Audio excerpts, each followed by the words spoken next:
台湾有一个网红伫柬埔寨翕影片，讲伊互人拍，佮互人抢，落尾才知影讲原来这全部拢是伊家己一个人来搬的一出戏。柬埔寨警方甲抓起来，佮公布伊的相片。参与做伙的另外一位网红阿闹啊，嘛是同款，互警方甲带走。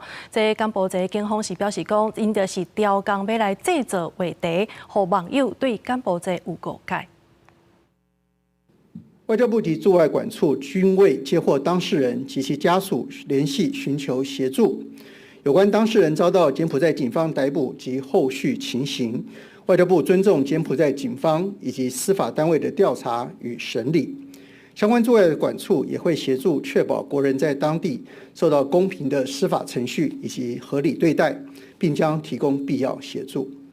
外交部表示，尊重柬埔寨官方的审理，咱的驻外人员也会确保人民受到公平甲合理的对待。针对网红来损害这个柬埔寨的国家形象，柬埔寨警方预计下晡就会开记者会来说明。